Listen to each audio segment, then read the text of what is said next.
وانك جلالا هقسير ارسا وانك جلالا هقسير ارسا سينا أبي بكر موسى في قمات قدين أفاني في آدا أروموتي فلاتهم بريسان أبا ورجيتين سقلي محي الدين عبد الله دي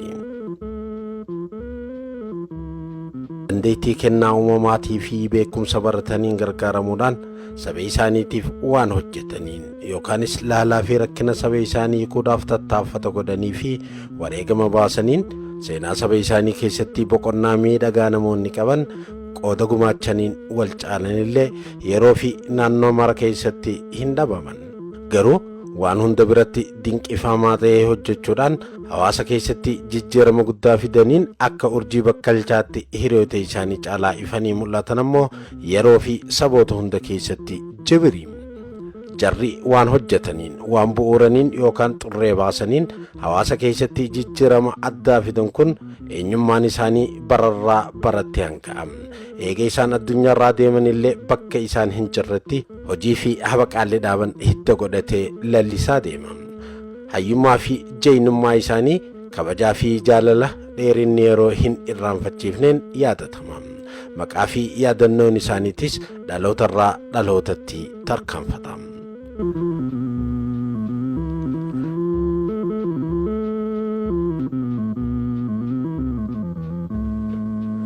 Warri haloolii kana keessatti zalaalam dinqisiifaman kun akkuma kan saboota biraatti kan Oromoo keessattis qaaliidha. Haala kanaan afaanii fi aadaa Oromoo kan diinni dhabamsiisuudhaaf ijibbaataa ture dandeettii fi murannoon dura dhaabbachuudhaan afaan Oromoo afaan boonsaa akka barbaachisutti itti gargaaramuun danda'amu ta'uu hojiidhaan agarsiisuudhaan aadaa fi afaan Oromootiif bu'uura hin diigamne dhaabuudhaan seenaa qabsoo guddina aadaa fi afaan Oromoo keessatti namni maqaan isaa qalama dahabaatiin barreeffamu Abubakar Muusaati. Himi labsi himi Abubakar Musa himi Ayyub himi kan shantam shubbisa.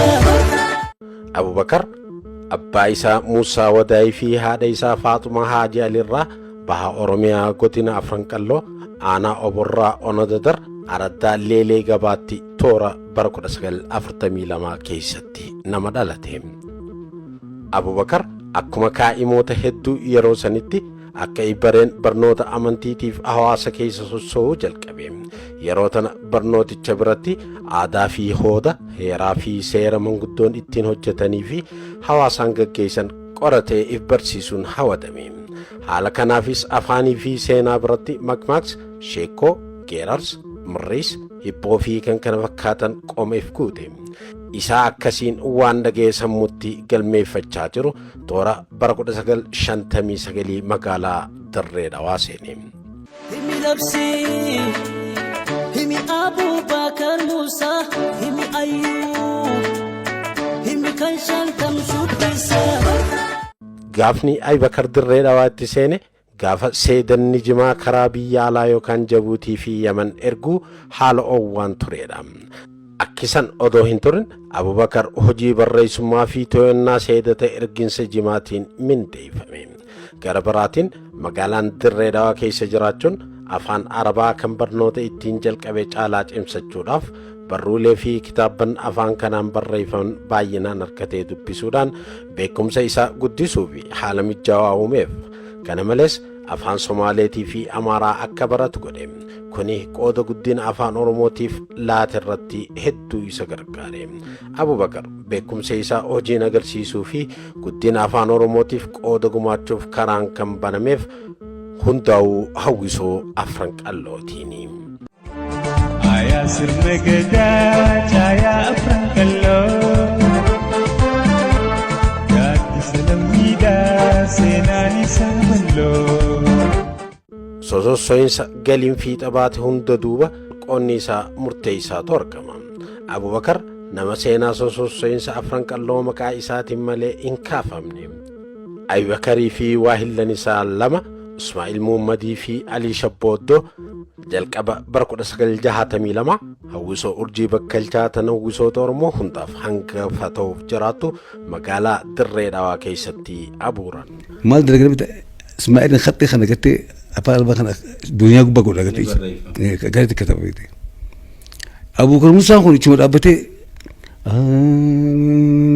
أبتو جو كذا أبتو كلام جو ولي سكرت بيتي هدلا باكوني جاي كتب كذا أبو بكر موسى جماعة خلص أب سكرتي جماعة خلص أب جرو تخيل خلاص سكران دي مجيء كتي وكو خلاص سكران دي هو سمعين خلاص نجي خلاص كل جرو ما أقول سجين أفضل أبو ولو كم جد ولو لم تجي إسماعيل تبا كوكا بريدا كم تجين هيكا ولو لم تجي إسرائيل كهري تبنا جين ولو أنا سنخن جين قابيتين أما ديمي قابو ديمي أنا سخن جين وجود دبتن أما خيجا إسماعيل نبي في قام أبو أما أركني نجي ولو خكرم بيتمي أبي قاس فيني أما خرمو أقريتي خي ديمي ورو من ساري ركي قابن ساري كي واللي ندراني خباسة إجلامين كلها يا اللي بالرأي اللي ما ودي أشي تخوف الراجع نبرة في دو ونوقع اللي إجلامين كلها يا اللي بالرأي هذا التيار قلت قوس نقام أفان رمو خنا ولو abubakar guyyaa hawwisoo dhaabuudhaaf murteessan irraa halkanii guyyaa irratti hojjechuu jalqabe. Kaa'imman fedhii fi dandeettii wallisuu fi sirbuu qaban faana dhawee miseensoon sun warra wallisaniif walaloo fi yeedaloota qopheessuudhaan kanneen sirbaniif sosso'aa adda addaa baasuudhaan walleelee agarsiisni ittiin jalqabuu fi xumuramu kanneen wallisoonni mata mataan wallisanii fi akka faarutti tuutaan dhiyeessan haala yeroo fi fedhii ummataatiin wal taasisee qopheessuudhaan yeroo gabaabduu keessatti tuuta urjii bakkalchaa bifa hawwisoo qabachiise. Sana malees ayyaana iidaatii fi sirna adda addaa irratti agarsiisa dhiyaatan barreessuudhaan walaloo dhimma san calaqqiisan baasee akka itti wallifaman gochuudhaan hawwisoo urjii bakkalchaa yeroo gabaabduu keessatti akka beekamtuu fi jaalatamtu taasise. Himi labsi himi Abubakar Musa himi Ayyub himi kan shantam shubbisa. Walaloon Abubakar Muusaa jireenya isaa gabaabduu keessatti barreesse hedduudha. Kanneen itti wallifamanii hawaasa keessatti jijjiirama guddaa fidanis akkasuma. Warra dheerinni yeroo miidhagina isaanii hin moofeessine keessaa akka ol duraa duuba tarrifama qubeetiin kunooti. Abbaa keetii jeenaa ansilaa siinsaamaa loosha irgoo caamaa askoottu siyyaamaa. Ana hamileen tiyyasumaa satee hoo eenyumaa. Ana hamileen tiyyasumaa suma sa'ati hootee eenyumaa. Ana hamileen tiyyasumaa suma sa'ati hootee eenyumaa. Alaan altee onneen tiyyaa hin beekumoo siif hin dhiyyaa. Ansi jaallee yaa lubbuutoo cinqamee bar'aan kophaa koo. Ansi jaallee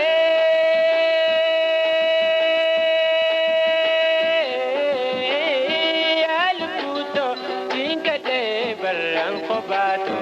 Bira baabbutaa hirribaa mi'aawaa an hirriba dhabee na himii medawaa dawaa. Ashiita shumburaa loosha bishaan biraa azeeba timiraa jannanni si biraa.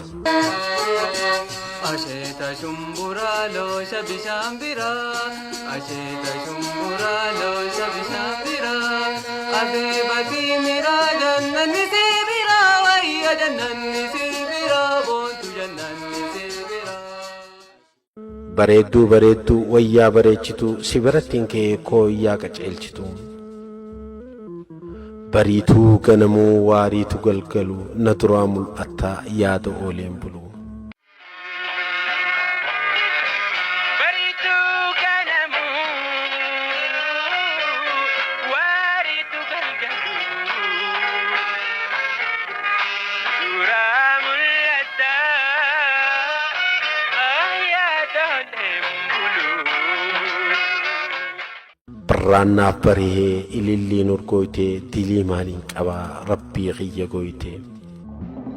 Birraannaaf barihee ililliin urgooytee birraannaaf barihee ililliin urgooytee dilii maaliin qabaa rabbii xiyya gooytee dilii maaliin qabaa rabbii xiyya gooytee. dinquu fi daawwii yaa ija bololtu beeyxee yaate malee waan namaan harkattu.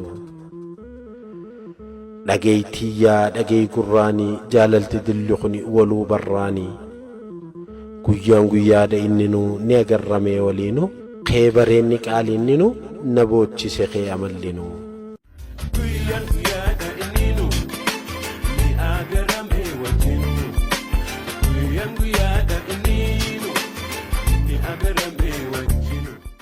Ija lameen kuulaa yaa ilillii birraa ilillii maa wardii ashiita koofirraa.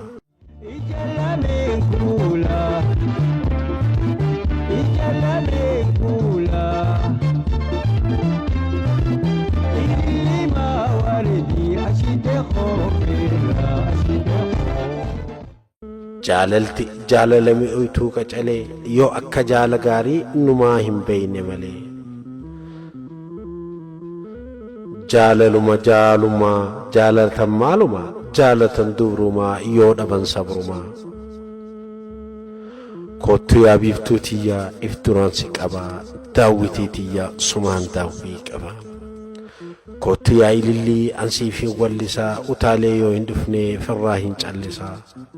Qophaa toona dhiiftee ati deemuuf kaanaanii dubbachuun dadhabee ati naan dubbannaanii.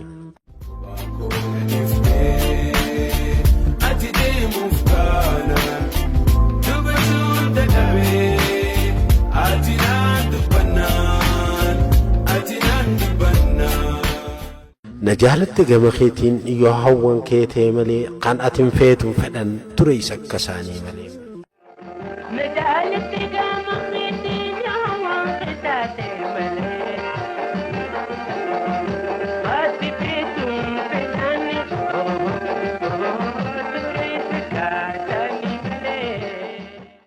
Nallaalin si laalaa yaa shankoora aalaa jaalalti dunfalaa eenyurra laalaa.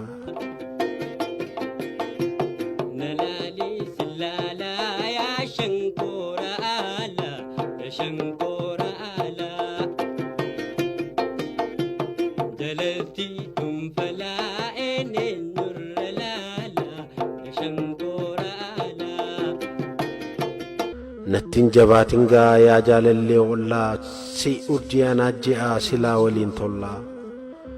Obsimeetti dhiisii guyyaa fidaa barisiisii. Onneetee madooytuu naaf hin sossobamtuu gooytee kee yaadadhu hireen katabamtu. Rabbi moo namumaa kan seera jallisee haati teenya takka maaltu addaan nu baase.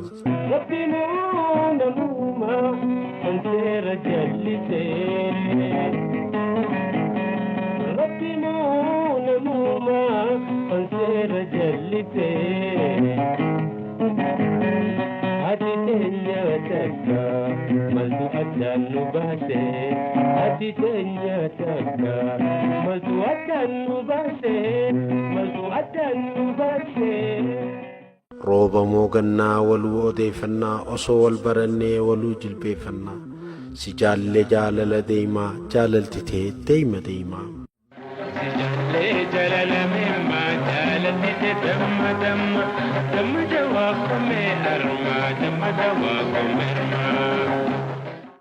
Siin barbaada hogguu gadi hin teenye takkaa baalla manaaf qabi eessattiin si argamu. Siin barbaada hogguu gadi hin teenye takkaa baalla manaaf qabi eessattiin si argamu. Sirbaa armaan loohii sirbii hoggama kiyyaa loohee sirbee loohee hangama kee dhufuu kiyyaa.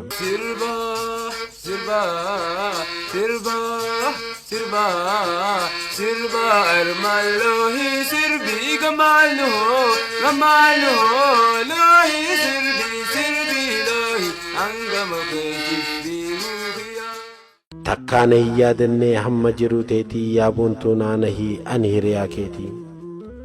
Wajjin naannee dhuunee amtuu waliin feenuu if keessa deebimee itti ilaali beenuu. Wal harku waan olluu haayaa nageetti hoggaa adda ayyaanuu lubbuun na rakkatti. Yaada keetiin shoora harkaawee hangam takkaan taata harkaawee. Yaa gaaraa jaalalaa sina yaadachiisa irreebaa odiisee ana isaa hin gacciisa. yaa hiree hiriyaa ijoollummaarraa eegalii waa wajjin dabarsinee yaadadhu garagalii yaa ibsituu akkaaduu ansi maleen taraadu siihtaniin barbaadu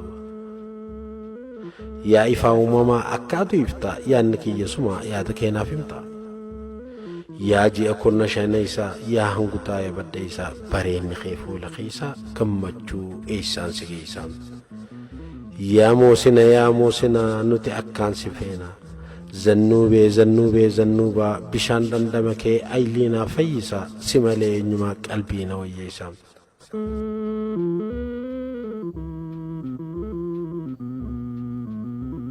walleeleen walaloo armaan oliitiin wallifaman sammuu dubraa fi dardara Oromoo keessatti sabboonummaa cimaa uuman walleelee alagaa bowwaasurraa ittisuudhaan jaalala walii horsiisan sanbara oktee qabsoo bilisummaatiif akka if qaadiman kakaasuu irratti qooda guddaa gumaachan.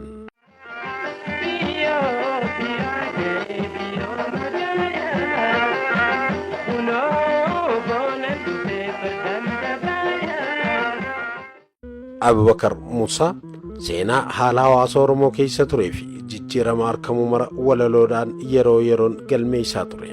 Haala hawaasa Oromoo keessa bara 1962 ture walaloodhaan akka ibsu. Yaa ilmaan afran qalloo maaliif tatteeysanii dardara alagaa of cinaan gartanii afaan isaaniitiin kunoo wal faarsanii shamarran teenya tan karaa yaatulleen wanni wallisan bartan jaraatii walleen jechuudhaan seenaadhaaf galmeesse. Afran kalloo dardara mantana Julee afran kalloo dardara mantana Haadhi barra kutawan barana Haadhi barra kutani bobana Hawwisoo afran qalloo keessatti qoonni Abubakar walaloo barreessuu qindeessuu fi beeksisuu qofan turre.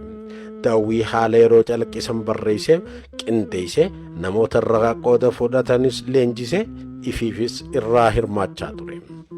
Dandeettii biraa guddoon Abubakar hawaasa keessatti dhageettii fi jaalala ittiin horate sheekoo fi haasawa koflaati. Yeroo beeksisaa fi dooyaa irratti ol bahu sheekoo fi haasawa koflaa gaggabaaboo aadaa fi jireenya uummata Oromoo hangaasan kanneen daawwattoota kofalchiisan gammachiisan barnoota kennanii galma bohaarsan ture. Akkaataan haala saniin sirna agarsiisaa ittiin gaggeessaa ture haalaan dinqisiifama. Jechoota gaggabaabaa daawwattoota gammachiisaa ture keessaa tokko haala ittiin beeksisu. Kunis caalaa caammaatiin beekama. Yeroo waltajjii irratti ol bahu caalaan caammaa mucaa cimaan odoo hin mucucaanne ceehee cunca core miicee cunfee micceree coqorsa caffee caammaa afuu dhufe isin cufa caljaa caqasa jechuudhaan waca galma keessaa aree qalbii daawwattoota gama isaa hawwata.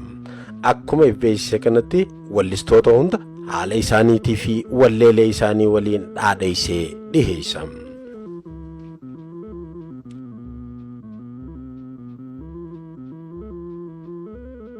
Oduu yookaan sheekkoon koflaa kanneen daawwattoota ittiin bohaarsaa ture keessaa takka tan haala qilleensaati. Isiinis qilleensi boruu meessorraa karaa ciroorraa gara baddeessaa gama hirnaa sanbooda karaa dirree dhawaa sosso'a. Kashabooda qilleensi bubbee kaasu waan akka walaandoo fakkaataa dabree buusa. Gamas riiduu meeshin jiru haa ta'u immoo galaanni dhufuu hin oolu. Gara galgalaa adda namoota garii irratti dafkaatu argamuuf ta'a. Kan mirqaanaa ta'ullee hin beekamu. Oowwi guyyaa kanarraa olii kookaa koollaa tokko nama obaasa.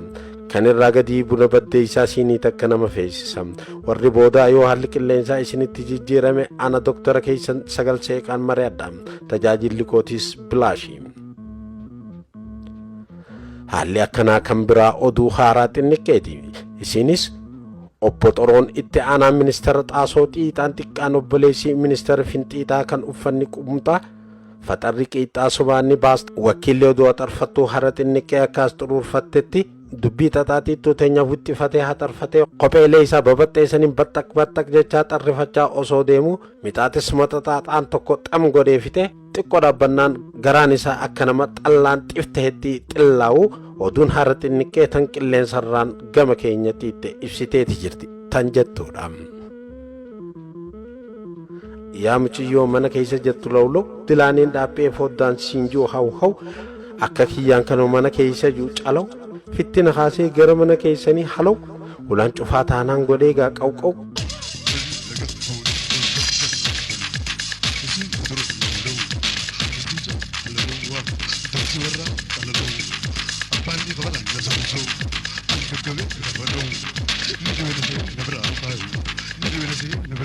walaloon qamar Yusuf ittiin wallise tunis tan Abubakar Muusaa gaafas barreessarraa himi labsi himi Abubakar Musa himi Ayyub himi kan shantam shubbisa Abubakar yeroo haala kanaa fi kana fakkaatan jechoota miidhagsee ibsu Oromoota yeroo sanii kanneen afaan isaaniitiin adda fagaataniif raajiidha ture. Dandeettii isaa dinqisiifachuudhaan jinniitu afaan isa barsiise ja'anii warri haasoon hedduu turan. Abubakar nama gaafa afaan Oromoo afaan qottuuti ja'amaa ture san afaan kun miidhagaa fi sooressa taachaa karaa hedduudhaan agarsiise. Abubakar guddina afaan Oromootiif wanni laate lakkaa'ameen dhumu. Walaloo sheekoo fi haasawaa koflaa bira dabre asoosama gaggabaaboo barnoota adda addaa laatan kanneen haala jireenya hawaasa Oromoo calaqqisanii fi dagaagina afaan Oromoo beeysan hedduu barreesse. Akkaataan Abubakar asoosamoota isaa keessatti haalaa fi yaada itti ibsu kan dhaggeeffatu qaamaa fi qalbii fuudhu.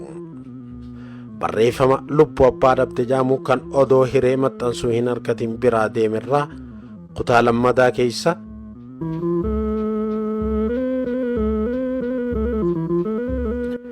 Jiiniyaa gayyaa dabree kenniseenee barrii dullachee hafuura isaa kan dhumaa duumessa daalacha keessatti baafachaa halkan bara haaraa argamsiisuudhaaf dhufe.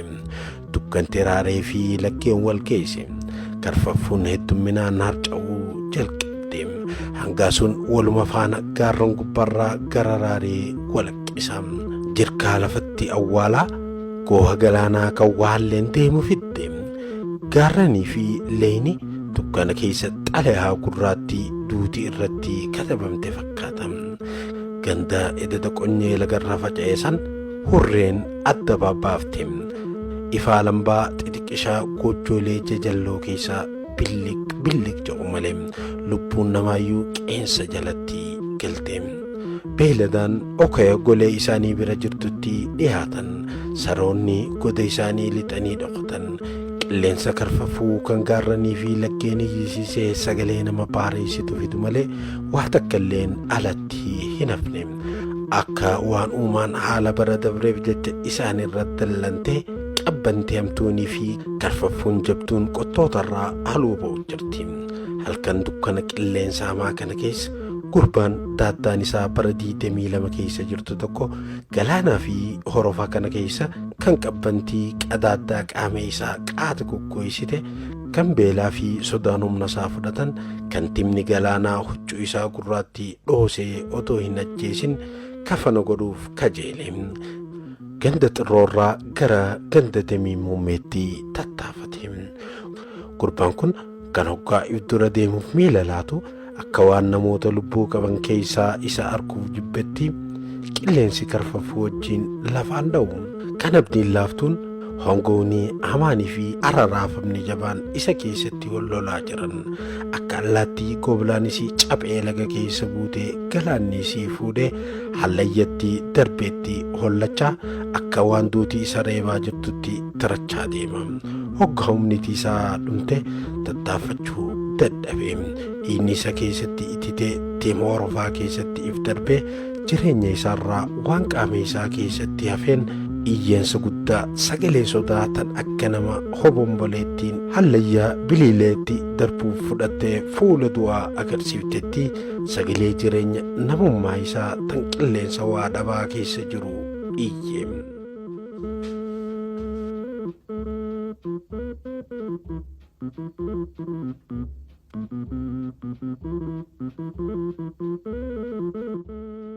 Gama biraatiin Abubakar barreeffama gammachuu didaa kutaa jalqabaa keessatti aruustichi jaarsi kan daaddaa abbaa aruustitti intala imimmaan haqattu tan akka nama ajjeesuudhaaf deemaniini qaamni hadoodee irratti du'e fudhatee bahim. Dubraa fi dardarri ellee fi dhiichisaan dabaalaa mana aruustichaa ga'anii gooftaa fi giiftii siree dheertuu agoobararra baasan. Namoonni affeeramaniis waamicha kabajanii dhufanii kursiilee qopheeffameef irra taa'an. Daleeytuun burcuqqoo waliin dhawaa gammachuun ormarra deemaa dhugaatii qicuu jalqaban. Wallisoonni yaamaman muuziqaa qoqqootuu fi sirba isaanii babbareedaadhaan daranuu lubbuu nama macheessanii waan qoma keessaa qaban dhoosutti seenan. Achi qarqara intala bareedduu takkaatu ta'a. Isii cina gurbaa isiin dubbachuuf jecha babbareedaa if keessa barbaaduutu argama. Gurbaa kanamatti jaarsa dhugaatii wal faana duddugee akka dabalaniif burcuqqoo waliin dha'utu jira. Gara mirgaatiin jaartii nyaara isiitiin jaarsa isiitiin loltuutu argama.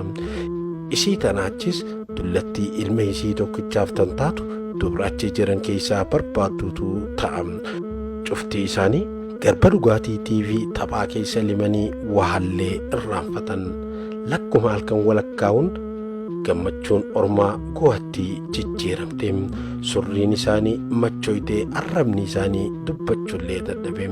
Aruustichi jaarsi kan machaa'e kun bakka isaatii ka'ee orma keessa jijjigaa akka nyaatanii dhuganiif nama kadhachuutti seene.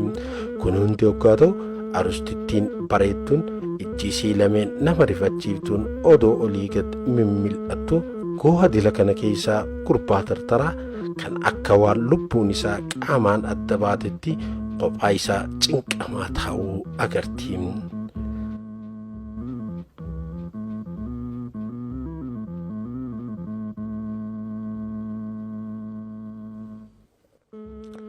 Haala armaan olitti ibsameen bara diinni afaan Oromootiin dubbachuun salphina namatti fakkeessaa ture san keessatti Abubakar Muusaa afaan kanaan dubbachuudhaan wallisuudhaan bohaarsuu fi asoosamuun akka danda'amu hojiidhaan agarsiise. Hojiin isaa kaa'imman Oromoo afaan isaaniitiin akka boonan godhe. Akka isaan qaama kaa'immanii keessatti sabboonummaa habaqaalan fedhii diinaa tan Oromummaa dhabamsiisuu naaffise. Walumaa galatti amma hawwisoon afran qalloo hacuuccaa diinaatiin adda hin faca'initti Abubakar walaloo sheekoo koflaa daawwii fi waan kana fakkaatan baay'ee barreessee hojiirra oolche. Gocha seena qabeessa kanaan akkuma hawwisoon urjii bakkalchaa walleelee Oromootan ammayyaatii fi haadhoo taatetti Abubakaris ogbarruu afaan Oromootan ammayyaatiif abbaadha.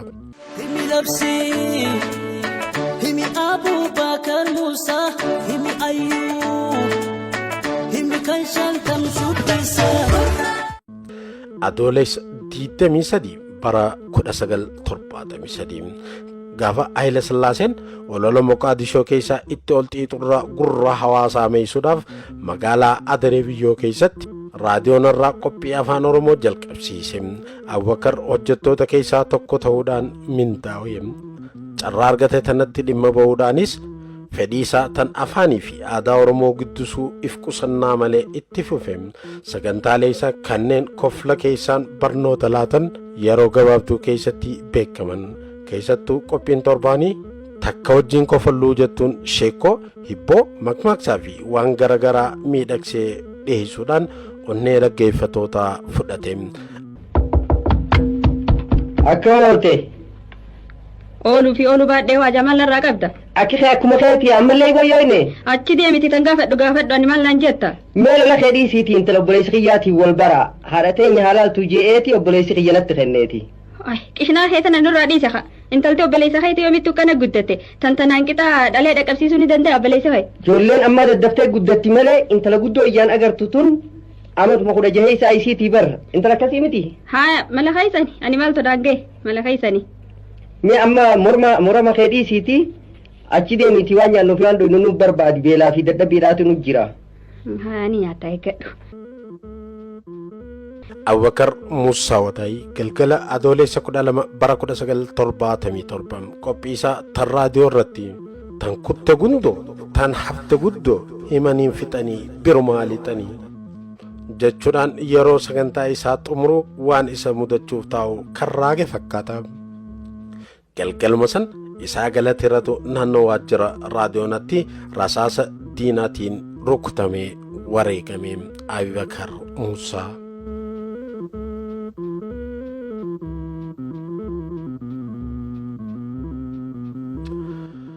Hayyichi afaanii fi aadaa Oromoo Abubakar Muusaa osoo dandeettii dila qabuun hojjete hin quufin umrii 35tti qaxara cabe. Hawwii fi abdii isaatiin adda bahe.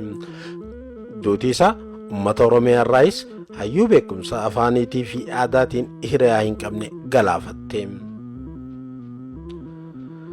Abubakar afaanii fi aadaa Oromoo guddisuudhaaf tattaaffanni godhee fi qoonni gumaacha seenaa qabsoo guddina aadaa fi afaan Oromoo keessatti gulantaa ol aanaa qaba.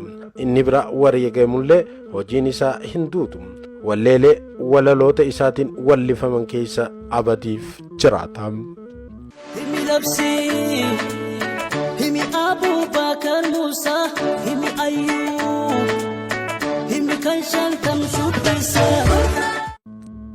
Barruu abbaan urjii waa'ee gaazexeessaa walaleessaa taataa tiyaataraatii fi ogeessa waltajjii guddaa Abubakar Muusaa irratti qindeesse sagaleedhaan isin biraan geenye Muhiddin Abdullaahitiin ture.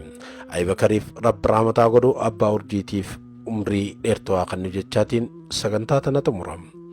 Himi labsi, himi Abubakar Musa, himi Ayyub, himi kan shantam shubbisa.